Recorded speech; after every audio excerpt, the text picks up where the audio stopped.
정희는 부서진 아들의 군화를 꺼내 들고 조용히 말한다. 저 아이 눈 멀었답니다. 어미가 있는데도 그 안에서. 장군들 앞에서 조용히 돌려 세우는 그녀, 숨죽인 군 장성들이 눈을 피한다. 누가 시킨 겁니까? 누가 제 아들을 눈 감게 만들었어요? 그 순간 정희의 눈에선 참았던 눈물이 흘러내린다 한 인간 엄마로서의 절규. 청와대 대외의실 대통령이 분노하며 물었다. 개인적인 감정으로 국가 기강을 흔드는 게 진실입니까? 정희가 일어서서 두꺼운 파일을 테이블에 던졌다. 지난 10년간 군에서 발생한 인권유린 사건들입니다. 제 아들 하나 지켜주지 못하는 군이 과연 국민들을 지킬 수 있을까요? 정희의 목소리가 울렸다.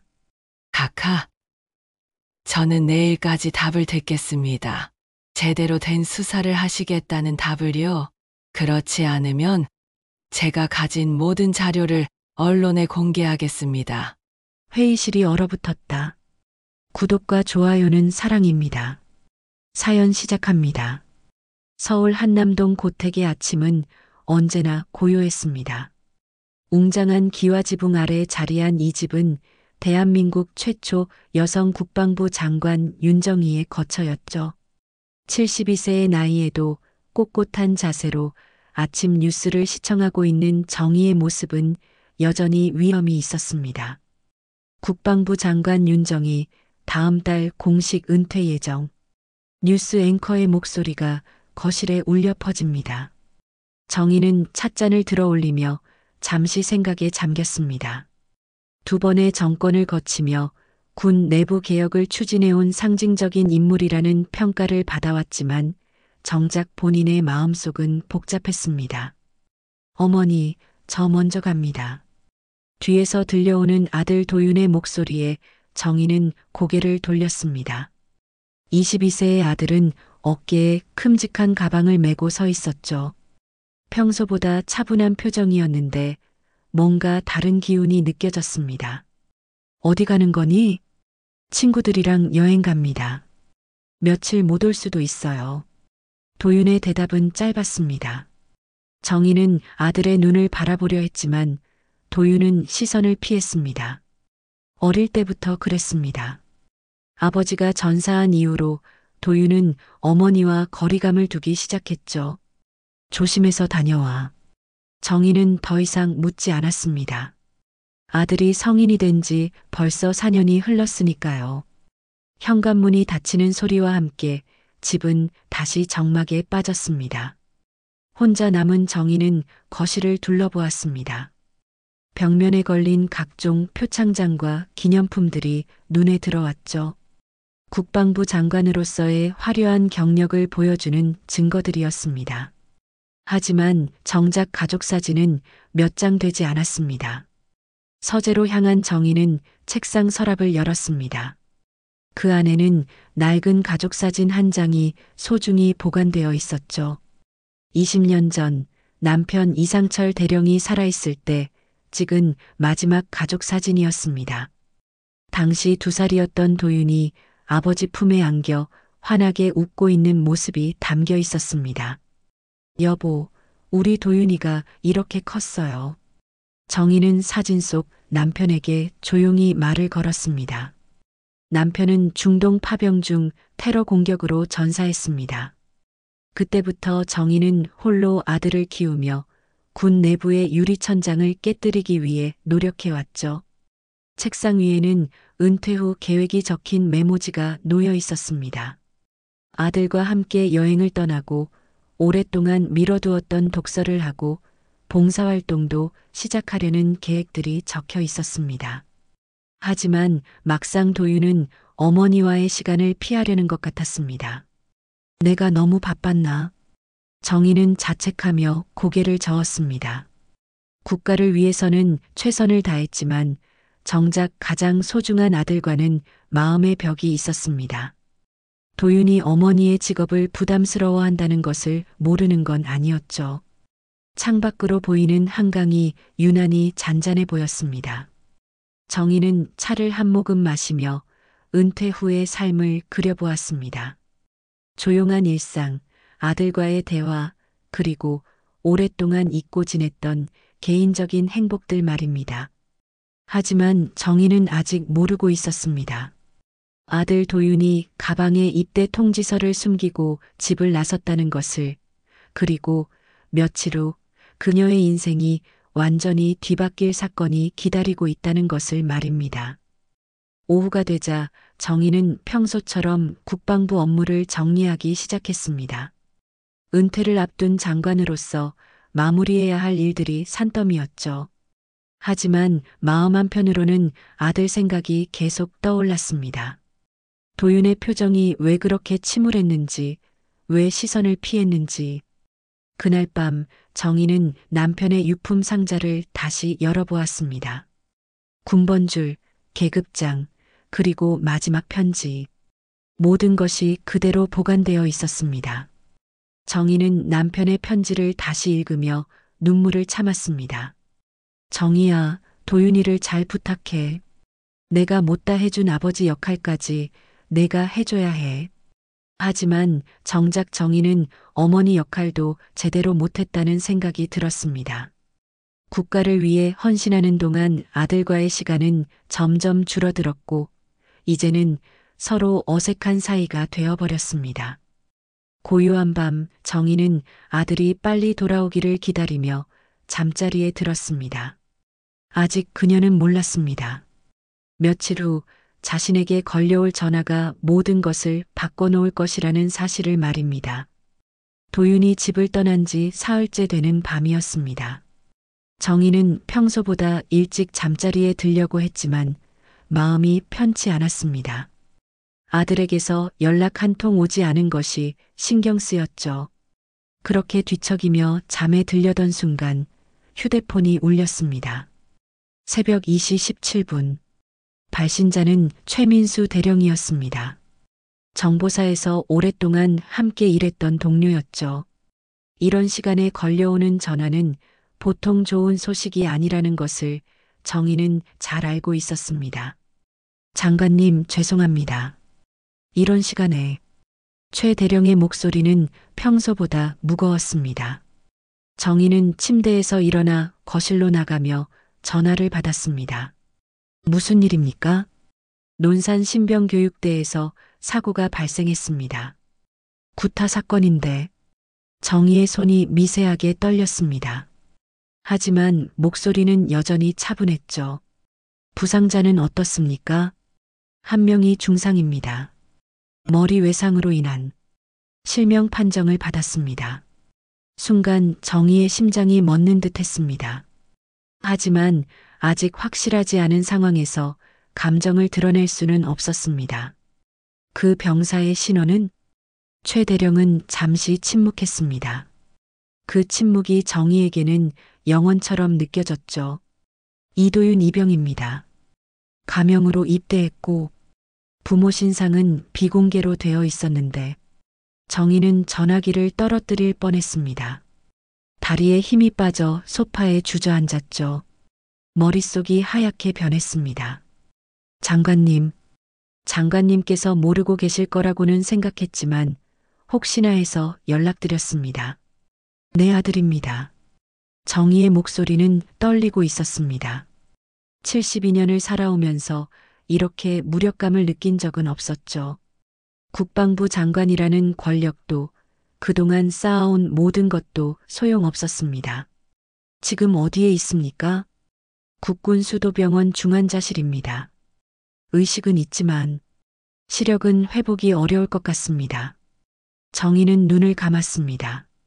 아들이 왜 가명으로 입대했는지 이제야 이해할 수 있었습니다. 국방부 장관의 아들이라는 꼬리표를 달고 싶지 않았던 거죠. 그런데 오히려 그것이 화를 불렀습니다. 가해자들은 누구입니까? 같은 분대 선임들입니다. 총 3명인데 그중 1명의 신원이 좀 복잡합니다. 어떻게 복잡합니까? 최 대령은 또다시 망설였습니다. 정희는 이미 최악의 상황을 예상하고 있었죠. 박재현 상병입니다. 박철민 육군 참모총장의 아들입니다. 정희는 깊은 한숨을 내쉬었습니다. 문제가 단순하지 않다는 것을 직감했죠. 군 최고 위층의 아들이 연루된 사건이라면 은폐 압력이 거셀 것이 분명했습니다. 다른 증언자들은 있습니까?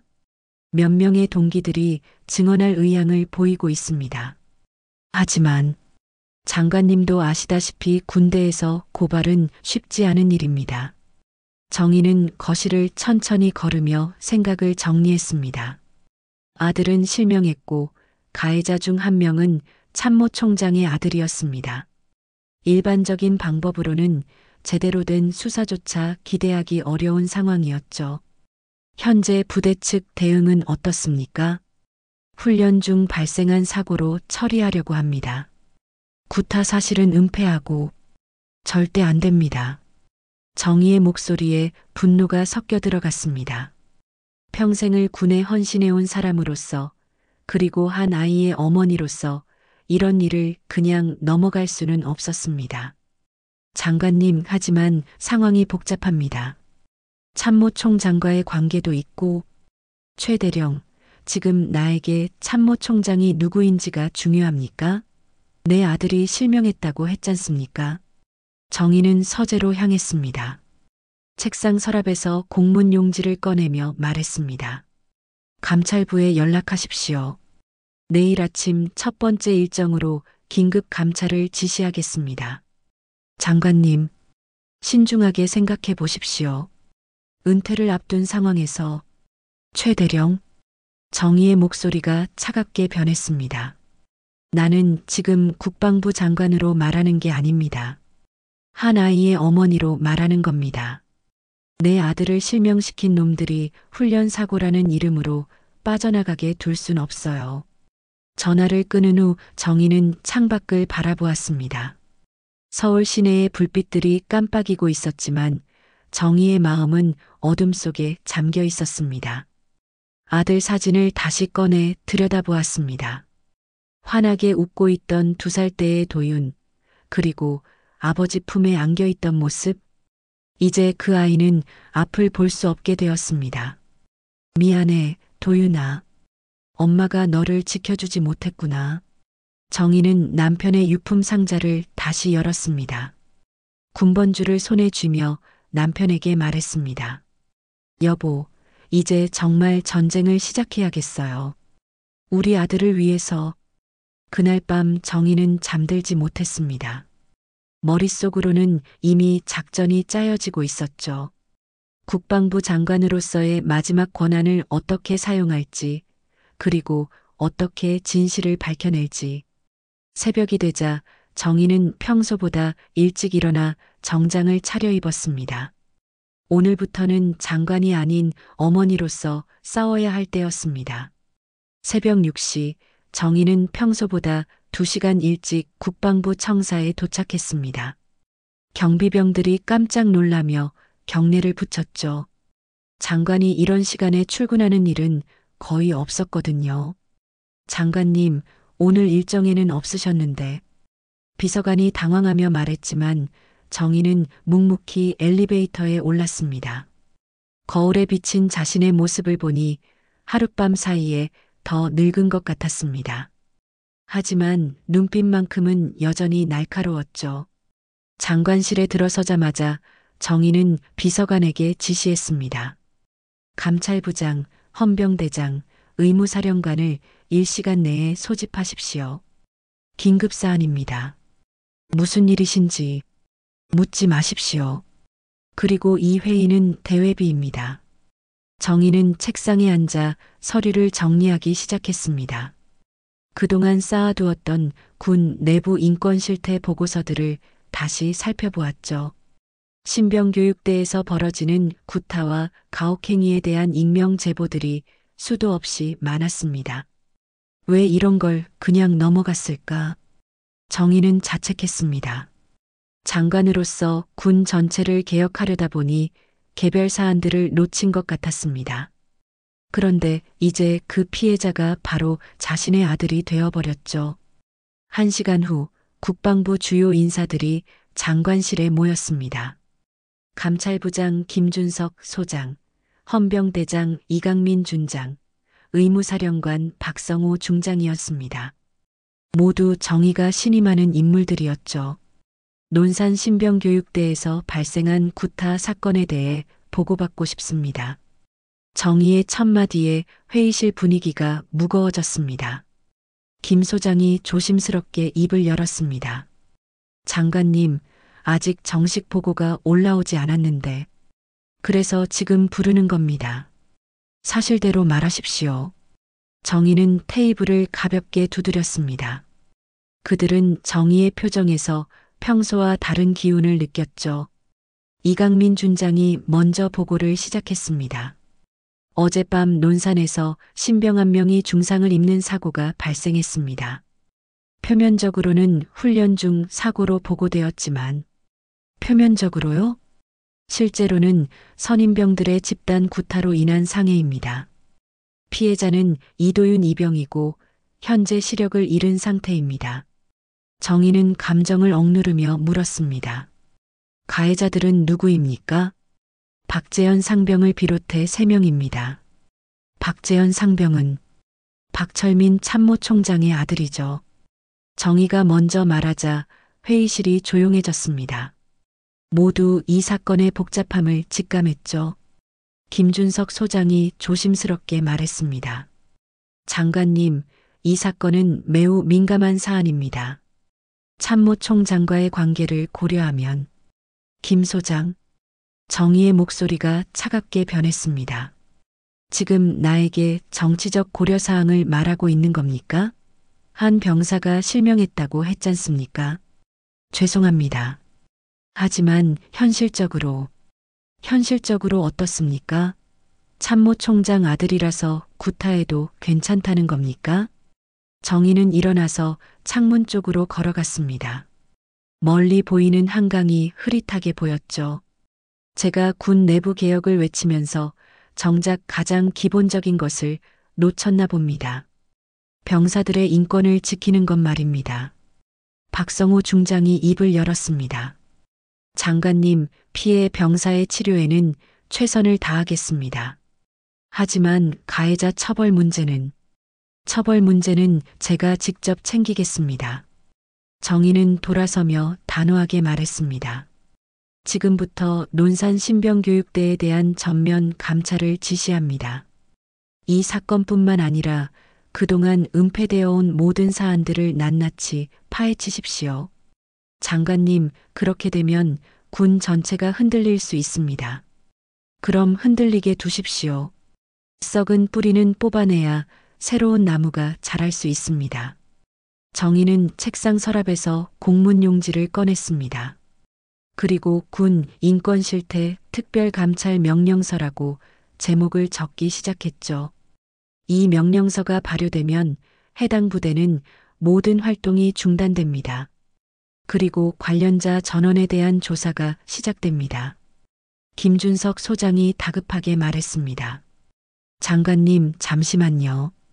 이런 식으로 진행하면 상부에서 반발이 심할 것입니다.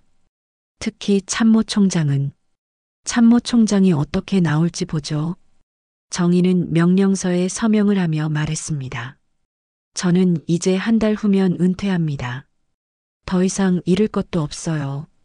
하지만 그 병사는 평생 앞을 보지 못합니다.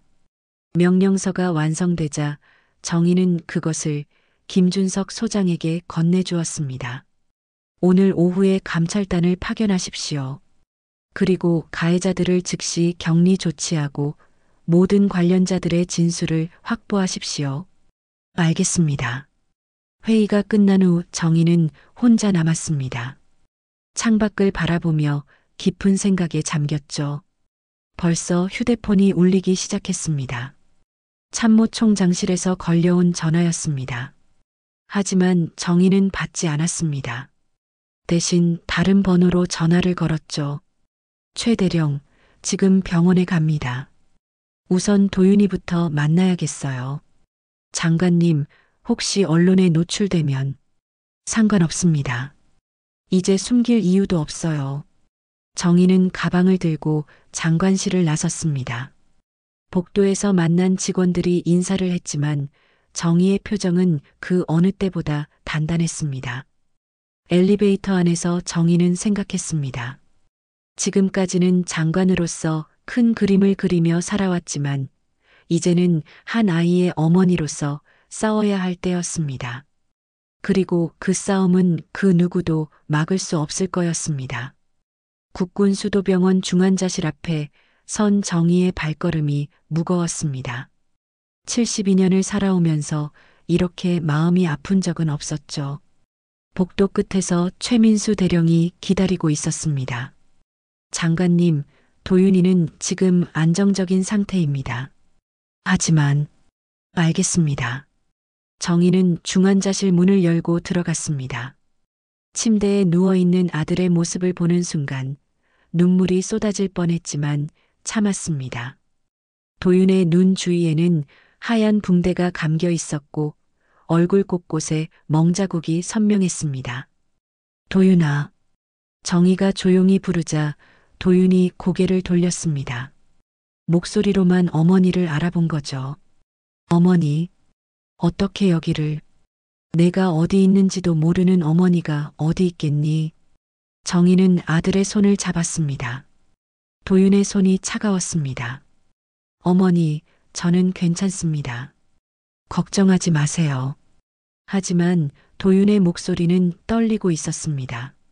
22살의 청년이 감당하기에는 너무 큰 시련이었죠.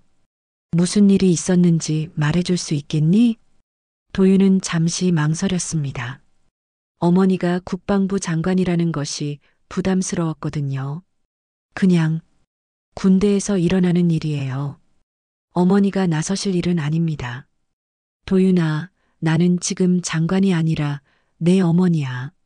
정희의 말에 도윤은 눈물을 흘렸습니다. 붕대 때문에 보이지 않았지만 정희는 아들이 울고 있다는 것을 알 수 있었습니다.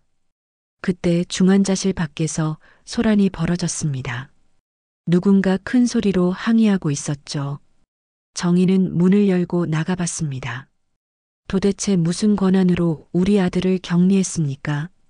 목소리의 주인은 박철민 육군 참모총장이었습니다. 그의 옆에는 부인도 함께 있었죠. 박 참모총장은 정희를 보자 표정이 굳어졌습니다. 윤 장관, 이게 무슨 일입니까?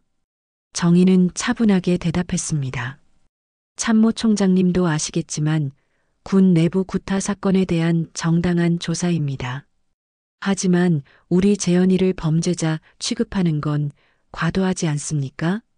박 참모총장의 부인이 나서며 말했습니다. 정희는 그녀를 차분히 바라보았습니다. 부인, 제 아들이 실명했습니다. 과도한 게 뭔지 아십니까? 순간 복도가 조용해졌습니다. 박 참모총장은 정희의 말을 듣고 당황했습니다. 설마 피해자가 윤 장관님의... 네, 제 아들입니다. 정희의 목소리에는 분노가 섞여 있었습니다. 박 참모총장은 난처한 표정을 지었죠. 윤 장관님, 이건 개인적인 감정으로 해결할 문제가 아닙니다. 개인적인 감정이요? 정희의 목소리가 높아졌습니다. 참모총장님, 아들이 제 아들을 실명시켰는데 이게 개인적인 감정 문제라고 하십니까? 하지만 아직 사실관계가 명확하지 않은 상황에서 그래서 조사하는 거 아닙니까? 참모총장님께서 조사를 방해하시려는 겁니까? 박 참모총장은 말문이 막혔습니다. 평소 온화했던 정희의 모습과는 전혀 달랐거든요. 그때 최민수 대령이 다가왔습니다. 장관님, 논산에서 급보가 들어왔습니다. 무슨 내용입니까? 감찰단이 도착했는데 부대 측에서 비협조적인 태도를 보이고 있습니다. 그리고 최 대령은 박 참모총장을 의식하며 망설였습니다. 그리고 뭡니까? 상부에서 감찰 중단 명령이 내려왔습니다. 정희는 놀라지 않았습니다. 이미 예상했던 일이었거든요. 누구 명령입니까? 국방부 차관님 명령입니다. 정희는 차가운 미소를 지었습니다. 차관이 장관 명령을 무시한다는 겁니까? 재미있는 일이군요. 박 참모총장이 끼어들었습니다. 윤 장관님, 이 문제는 조용히 해결하는 게 서로에게 좋을 것 같습니다. 군의 명예도 있고, 군의 명예요? 정의는 박 참모총장을 똑바로 바라보았습니다. 참모총장님, 군의 명예는 강한 자가 약한 자를 보호할 때 세워지는 겁니다. 선임이 후임을 실명시키는 게 군의 명예입니까? 그건 제가 30년간 군에 몸담으면서 추구해온 가치가 바로 그겁니다. 그런데 지금 그 가치가 무너지고 있어요. 정의는 중환자실 쪽을 바라보며 말했습니다. 참모총장님, 저 안에 누워있는 아이는 제 아들이기 전에 대한민국 군인입니다. 그 군인을 지켜주지 못한다면 우리가 무슨 면목으로 국민들에게 국방을 맡겨달라고 할 수 있겠습니까? 박 참모총장은 할 말을 잃었습니다. 정의의 말이 틀리지 않았거든요. 최 대령, 국방부로 돌아갑시다. 정의는 발걸음을 돌렸습니다. 그리고 차관에게 전하십시오. 장관 명령을 무시한 것에 대해 해명을 요구한다고요. 복도를 걸어가는 정의의 뒷모습은 그 어느 때보다 당당했습니다. 박 참모총장 부부는 그 모습을 바라보며 말을 잃었죠. 여보, 이거 큰일 났어요. 윤 장관이 진짜 화가 난 것 같아요. 박 참모총장의 부인이 걱정스럽게 말했습니다. 내가 윤 장관을 30년 가까이 알고 있는데 저런 모습은 처음 봐. 박 참모총장도 심각한 표정이었습니다. 정의가 단순히 넘어갈 문제가 아니라는 것을 직감했거든요. 한편 정의는 병원을 나서며 최 대령에게 말했습니다. 이제부터 진짜 전쟁이 시작됩니다. 각오하십시오. 어떻게 하시겠습니까? 내가 가진 모든 것을 걸고 싸우겠습니다. 아들을 위해서, 그리고 앞으로 이런 일이 다시 벌어지지 않도록. 정의의 눈빛은 그 누구도 막을 수 없을 만큼 단단했습니다. 국방부로 돌아온 정의를 기다리고 있는 것은 청와대 수석실의 긴급 호출이었습니다. 비서관이 다급하게 보고했습니다. 장관님, 대통령 수석실에서 즉시 출석하라고 합니다. 정의는 예상했다는 듯 고개를 끄덕였습니다. 권력의 정점에서 압박이 들어오기 시작한 거죠. 언제까지 와달라고 하나요? 지금 당장이라고 합니다. 차량이 이미 대기 중입니다. 정의는 가방을 챙기며 서재로 향했습니다. 책상 서랍 깊숙한 곳에서 작은 USB를 꺼냈죠. 그 안에는 지난 5년간 수집해온 군 내부의 각종 비리와 인권유린 자료들이 담겨 있었습니다. 청와대로 향하는 차 안에서 정의는 창밖을 바라보며 생각에 잠겼습니다. 이제 정말 후퇴할 수 없는 강을 건너는 기분이었죠. 청와대 수석실에 도착하자 정무수석 김태영이 기다리고 있었습니다. 그의 표정이 심상치 않았습니다. 윤 장관님, 수고 많으십니다. 김 수석의 인사는 건조했습니다. 정의는 소파에 앉으며 차분하게 대답했습니다. 무슨 일로 급히 부르셨습니까? 논산 신병교육대 건 때문입니다. 이 문제가 좀 과도하게 번지고 있는 것 같은데요. 김 수석은 커피를 한 모금 마시며 말했습니다. 정의는 그의 의도를 파악하고 있었죠. 과도하다는 게 무슨 의미입니까? 장관님도 아시다시피 군 내부 문제는 신중하게 접근해야 합니다. 특히 고위층 자녀가 연루된 사안은 고위층 자녀라고 해서 특별 대우를 받아야 한다는 말씀이신가요? 정의의 목소리가 날카로워졌습니다. 그런 뜻이 아닙니다. 다만 군의 안전과 국민들의 신뢰를 위해서 수석님, 정의가 김 수석의 말을 자르며 일어났습니다. 제 아들이 실명했습니다. 그런데 지금 저에게 조용히 덮으라고 하시는 겁니까? 김 수석의 표정이 굳어졌습니다.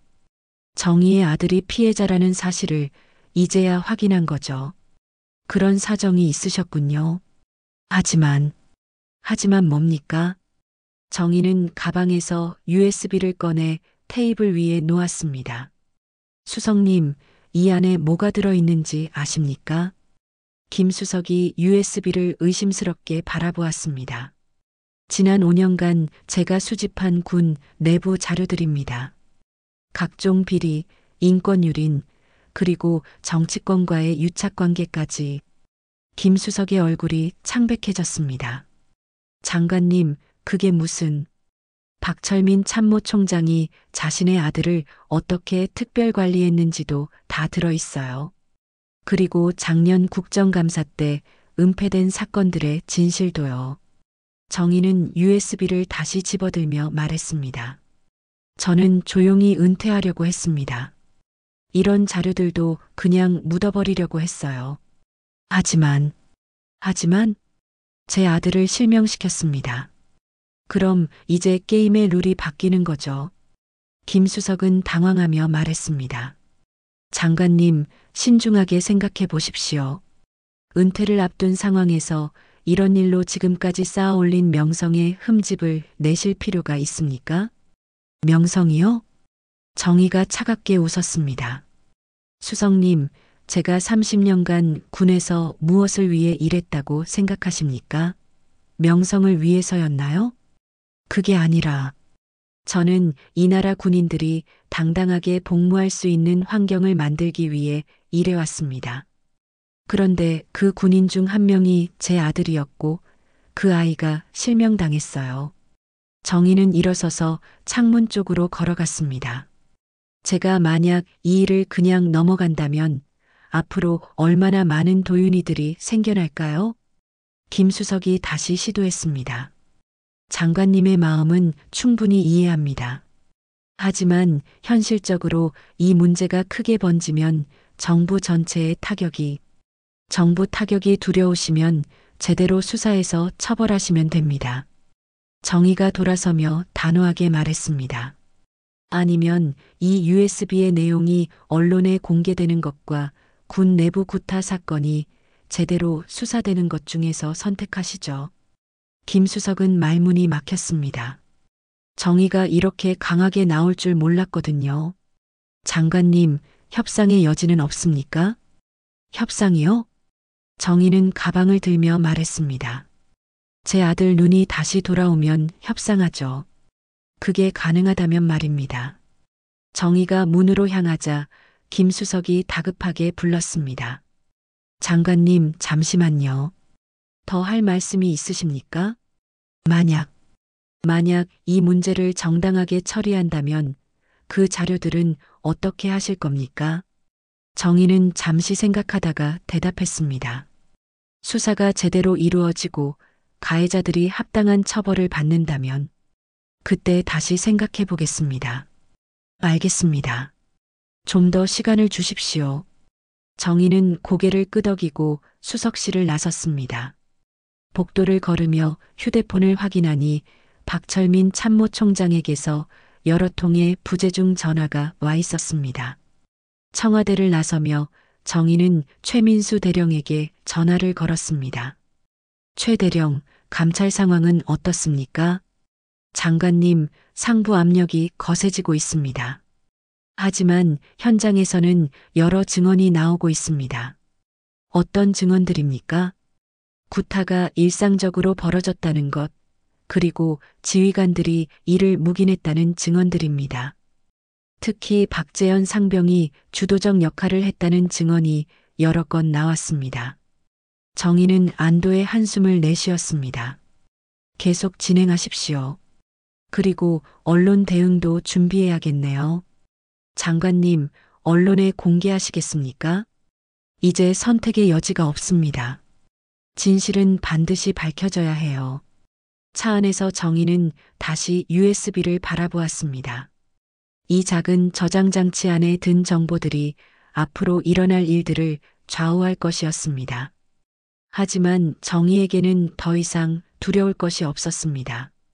아들을 위해서라면 무엇이든 할 수 있었거든요. 청와대에서 돌아온 정의는 곧바로 한남동 자택으로 향했습니다. 이제 정말 마지막 카드를 꺼낼 시간이었죠. 현관문을 열고 들어서니 집안이 유난히 조용했습니다. 도윤이 없는 집은 언제나 이랬습니다. 정희는 서재로 향해 오래된 나무 상자를 꺼냈습니다.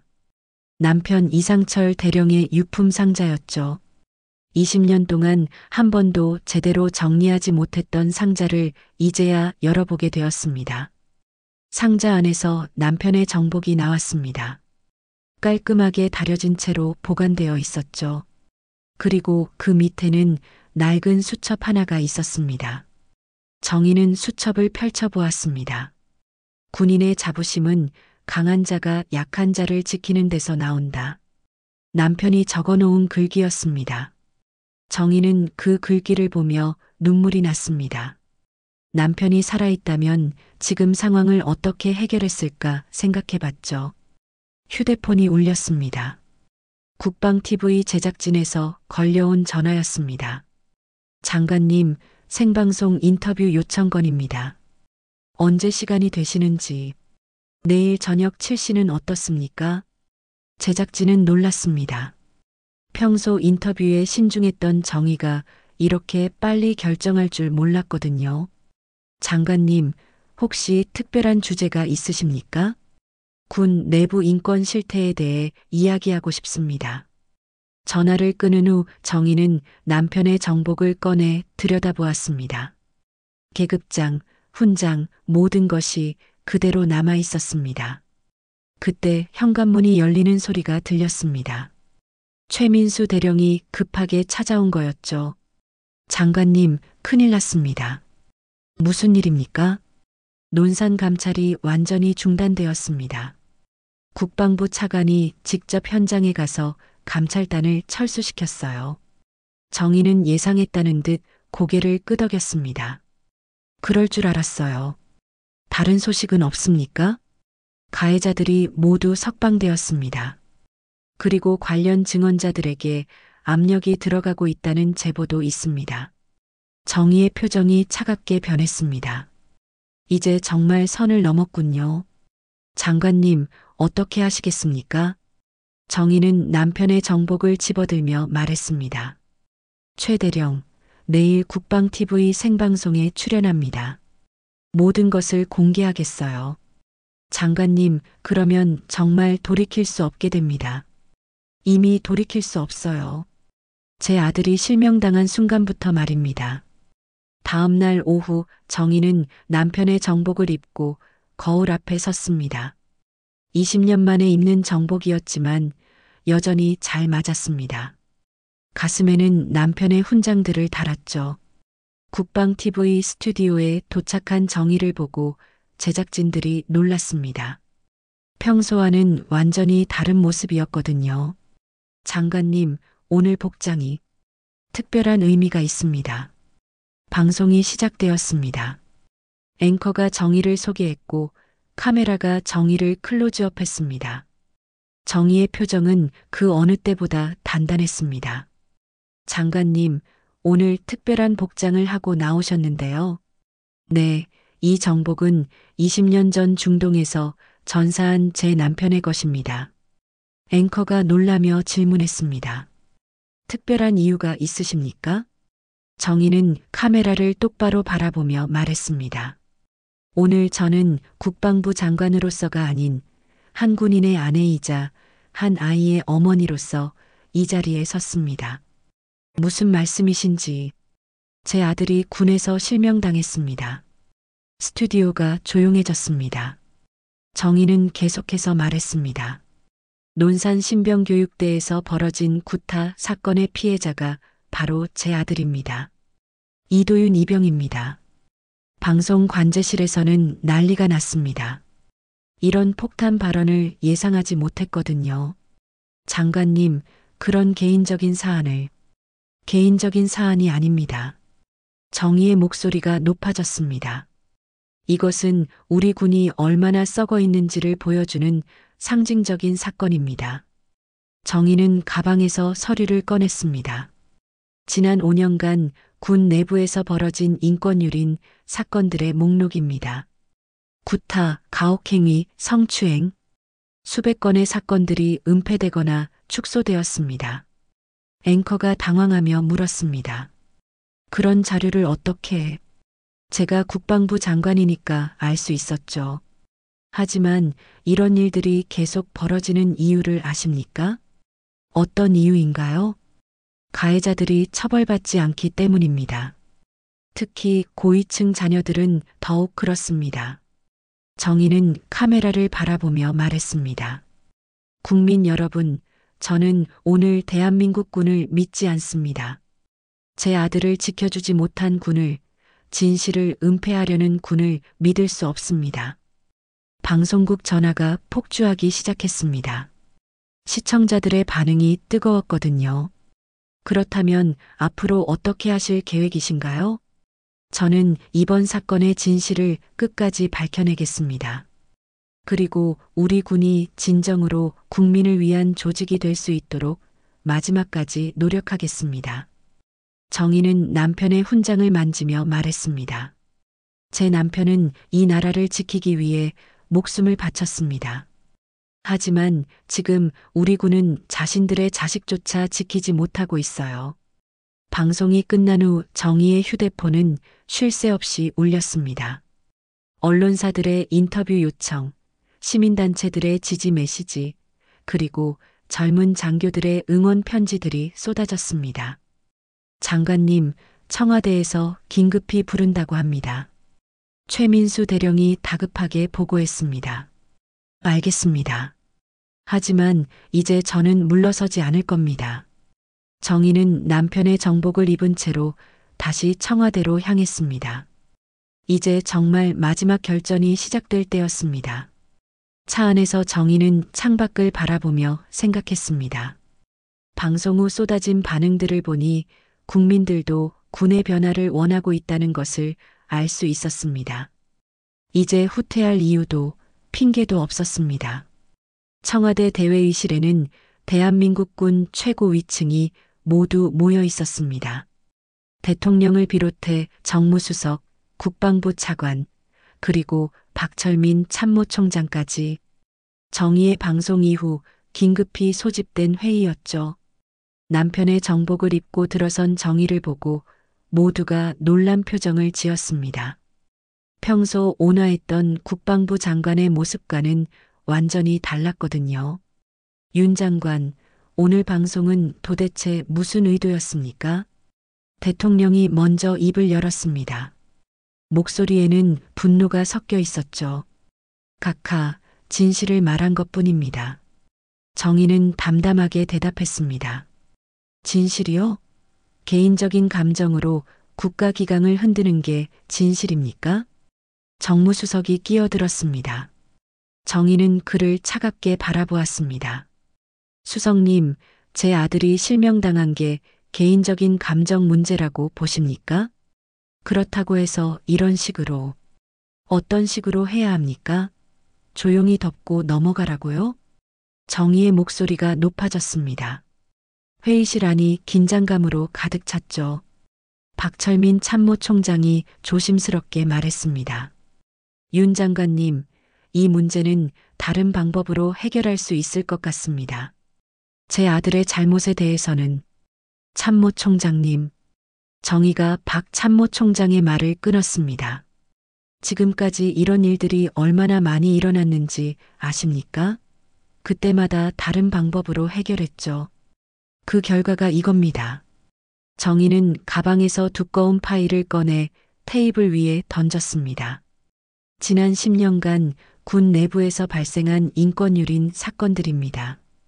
구타로 인한 자살, 성추행, 가혹행위, 모두 조용히 해결된 사건들이에요. 대통령이 파일을 들여다보며 얼굴을 찌푸렸습니다. 이런 자료들을 왜 지금까지 보고하지 않았습니까? 보고했습니다. 하지만 매번 군의 안정이라는 이유로 묻혔죠. 정의는 일어서서 창문 쪽으로 걸어갔습니다. 각하, 저는 30년간 이 나라 군을 위해 일해왔습니다. 그런데 정작 제 아들 하나 지켜주지 못하는 군이라면 과연 국민들을 지킬 수 있을까요? 국방부 차관이 끼어들었습니다. 장관님, 하지만 이미 일어난 일을 이런 식으로 공개하면 군 전체의 신뢰가. 신뢰요? 정희가 돌아서며 말했습니다. 차관님, 썩은 상처를 덮어놓고 신뢰를 말하십니까? 고름을 빼내야 새살이 돋는 법입니다. 대통령이 심각한 표정으로 말했습니다. 윤 장관, 당신이 원하는 게 뭡니까? 간단합니다. 이번 사건을 제대로 수사하고 가해자들을 법에 따라 처벌하는 것입니다. 만약 그렇게 한다면 그럼 조용히 은퇴하겠습니다. 박철민 참모총장이 고개를 숙이며 말했습니다. 제 아들의 잘못입니다. 어떤 처벌이든 받겠습니다. 정희는 박 참모총장을 바라보며 말했습니다. 참모총장님, 이건 개인의 문제가 아닙니다. 시스템의 문제예요. 무슨 말씀이신지. 참모총장님, 아들이 왜 이런 일을 저질렀다고 생각하십니까? 군에서 힘 있는 자의 자식은 뭘 해도 괜찮다는 분위기 때문이 아닙니까? 회의실이 조용해졌습니다. 정희의 말이 핵심을 찌르고 있었거든요. 정희는 다시 자리에 앉으며 말했습니다.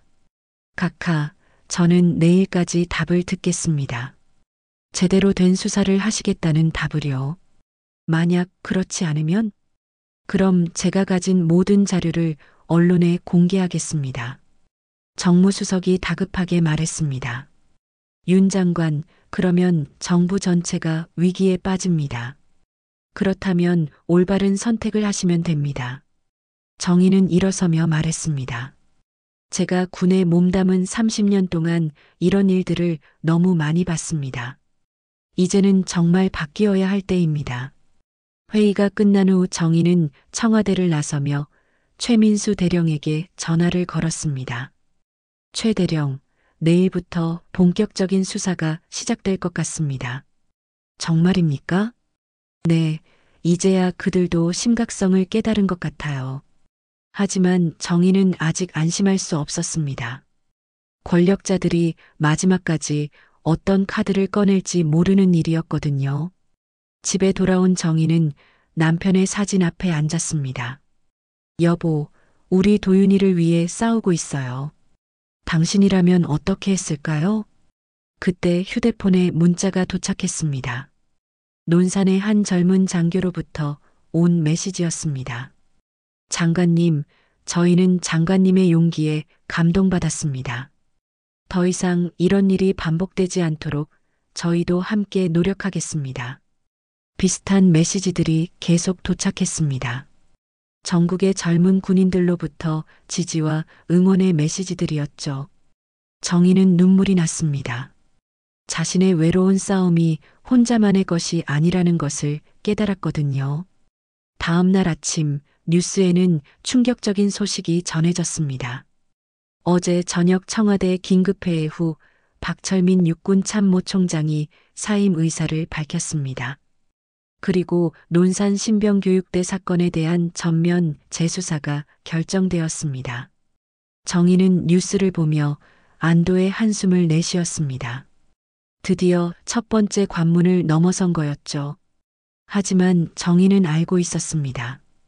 이제부터가 진짜 시작이라는 것을. 가해자들을 법정에 세우고 제대로 된 처벌을 받게 하는 것까지가 진짜 승부였거든요. 정희는 다시 남편의 정복을 입고 국방부로 향했습니다. 마지막 한 달간의 임기를 어떻게 보낼지 이미 계획이 서 있었죠. 6개월 후 국군 수도병원 재활병동에는 따뜻한 봄볕이 들어오고 있었습니다. 도윤은 흰 지팡이를 짚고 복도를 천천히 걸어가고 있었죠. 처음에는 비틀거렸지만 이제는 제법 안정된 걸음을 보여주고 있었습니다. 도윤아, 오늘 컨디션이 좋아 보이는구나. 재활 담당 간호사가 밝게 인사했습니다. 도윤은 미소를 지으며 대답했습니다. 네, 요즘 많이 좋아졌어요. 도윤의 얼굴에는 예전의 침울함이 사라져 있었습니다. 시력을 잃었지만 마음만큼은 오히려 더 밝아진 것 같았죠. 병실로 돌아온 도윤 앞에 익숙한 발걸음 소리가 들렸습니다. 정희였습니다. 요즘 정희는 매일 병원을 찾아왔습니다. 어머니 오셨어요? 응, 오늘 좋은 소식이 있어서 왔다. 정희는 도윤 옆에 앉으며 말했습니다. 손에는 신문을 들고 있었죠. 무슨 소식이에요? 법원에서 최종 판결이 나왔어. 박재현은 실형 2년, 나머지 가해자들도 모두 유죄 판결을 받았다. 도윤은 잠시 조용했습니다. 그리고 조용히 고개를 끄덕였죠. 그렇게 됐군요. 내가 원망스럽지 않니? 평생 앞을 볼 수 없게 된 건데. 정희의 목소리에는 여전히 미안함이 묻어 있었습니다. 어머니, 저는 괜찮아요. 정말로요. 도윤이 어머니의 손을 잡았습니다. 처음에는 정말 절망적이었어요. 왜 하필 저에게 이런 일이 일어났나 싶었죠. 하지만 지금은 달라요. 뭐가 달라졌니? 이 일 때문에 어머니와 진짜 대화를 할 수 있게 됐어요. 그리고 도윤은 잠시 멈췄다가 계속 말했습니다.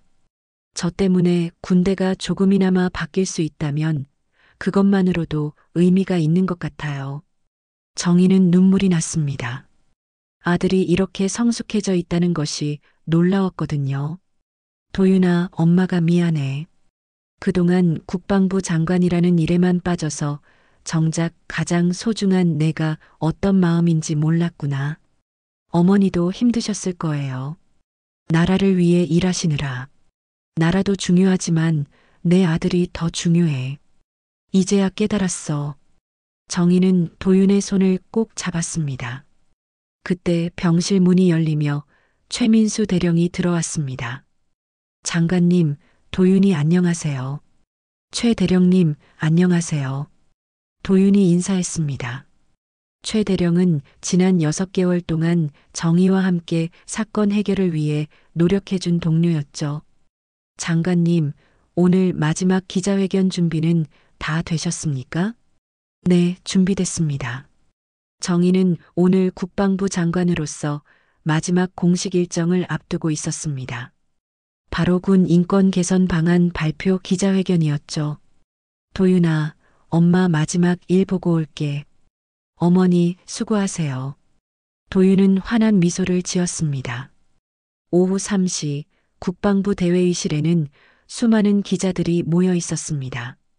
정희는 남편의 정복 대신 평소 입던 정장을 입고 나타났습니다. 지난 6개월간 벌어진 일련의 사건들을 통해 우리 군이 얼마나 변해야 하는지 깨달았습니다. 정희의 첫마디에 회의실이 조용해졌습니다. 오늘 발표하는 군 인권 개선 방안은 단순한 제도 개선이 아닙니다. 우리 군의 근본적인 문화를 바꾸자는 제안입니다. 정희는 준비해온 자료를 펼치며 설명했습니다. 첫째, 모든 부대에 독립적인 인권 옴부즈맨을 설치합니다. 둘째, 구타나 가혹행위 신고 시 신고자 보호 제도를 강화합니다. 셋째, 고위층 자녀라 하더라도 예외 없이 동일한 처벌을 받도록 합니다. 기자 중 한 명이 질문했습니다. 장관님, 이번 사건이 개인적인 복수였다는 비판도 있는데요. 정희는 차분하게 대답했습니다. 만약 제 아들이 피해자가 아니었다면 저는 이런 용기를 내지 못했을지도 모릅니다. 그것이 제 한계였고 반성하는 부분입니다. 그럼 후회하시는 건가요? 아니요. 오히려 이제야 진정한 국방부 장관 역할을 했다고 생각합니다. 기자회견이 끝난 후 정희는 장관실에서 마지막 정리를 했습니다. 30년간의 군 생활이 오늘로 끝나는 거였죠. 저녁이 되어 병원으로 돌아온 정희는 도윤과 함께 병원 정원을 산책했습니다. 어머니, 기자회견 어떻게 끝났어요? 잘 끝났어. 이제 정말 내가 당한 일이 헛되지 않을 것 같아. 그럼 다행이에요. 두 사람은 벤치에 앉아 저녁 공기를 마셨습니다. 도윤아, 앞으로 뭘 하고 싶니? 저는 군 상담사가 되고 싶어요. 정희는 놀랐습니다. 군 상담사라고?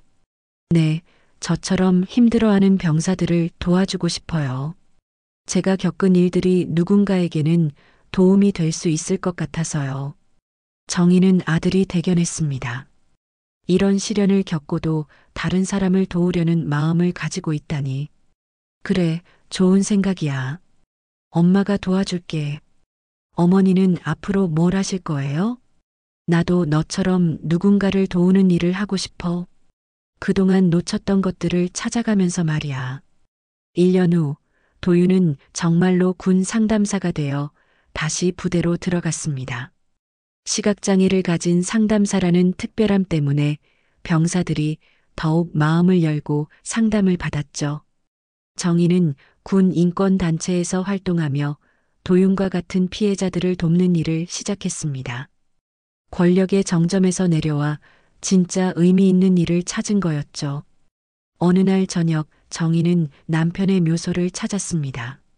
여보, 우리 도윤이가 훌륭하게 자랐어요. 앞이 보이지 않아도 누구보다 밝게 살고 있어요. 그리고 저도 이제야 진짜 의미 있는 일을 찾았네요. 바람이 불어와 나뭇잎들이 흔들렸습니다. 마치 남편이 대답하는 것 같았죠. 정희는 미소를 지으며 일어났습니다. 이제 정말 새로운 인생이 시작되는 거였습니다.